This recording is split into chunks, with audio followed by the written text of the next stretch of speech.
In this video, you will learn to describe the major different types of cyber attacks and the impacts they have had. We're going to talk about different types of attacks and their impact. We're going to show quick examples, real-world examples. For example, we have the Sony attack. The LutSec group on 2011 goes to Sony and hack their PlayStation network system, and they leak a lot of information regarding credit cards, regarding accounts on their PlayStation network. We have the Singapore attacks. We talked about before these attacks, but in simple words, there is a lot of hackers that send attacks into websites, not just government websites, but also banks and companies on Singapore to protest for some policies, some laws that the Singapore government are passing.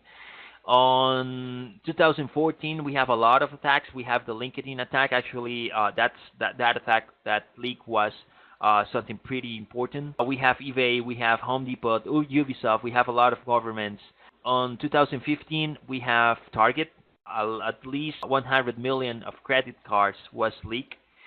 On 2016, we have a lot of things. We have the U.S. Election attack. We have the CNN attack. We have the DIN attack using something called Mirai attack. First attack using IOV to perform a DDoS attack into the DIN service, DNS servers.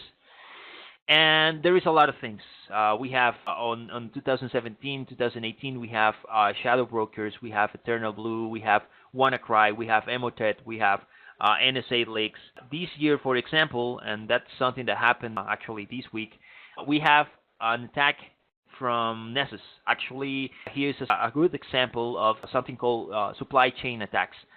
Somebody or a group of hackers or somebody hack into Nessus, and on their supply chain for their computers, especially for the operative systems and software on their computers, install a malware. So each computer that came from Asus from the last 2, 3, 4 months could be infected with a malware, and that's why on the supply chain of the process to add software to install the operative system into the Asus machine, somebody implants a malware.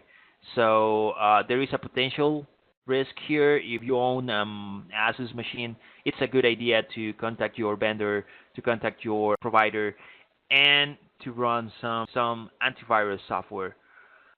And then we have some examples. Cyber attack using SWIFT. SWIFT is actually a bank protocol to transfer money.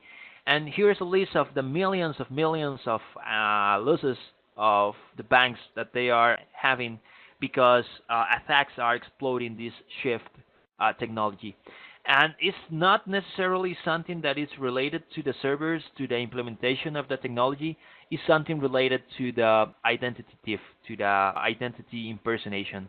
A user could receive an email like this, let them know that they are receiving a transfer, or they are receiving an alert from their credit card holder, and they need to go into this link to upload or to update their personal information.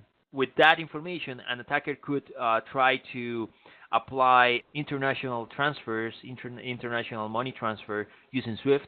And here's the report, for example, on of a bank of Ecuador, Banco del Austro, that loses almost $10 million on 2015 on these hacks, on these identity thief and data leaks. And to close this video, we will talk about the tools and attacks that those cyber actors are using. For example, the Cyberverse for the U.S. election hacks used two tools called CDaddy and CDuke. Those tools were used to generate backdoors into the committee of the party to at least have access to emails, documents for at least 6 months. That's the number that some investigators are dealing with. Then we have the Black Energy. Those are Russian hackers.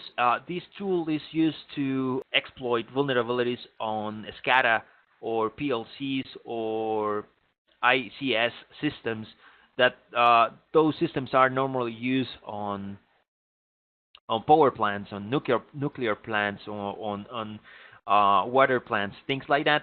And Ukraine was part of that attack on the 2016 and 2017 series of attacks from Russia.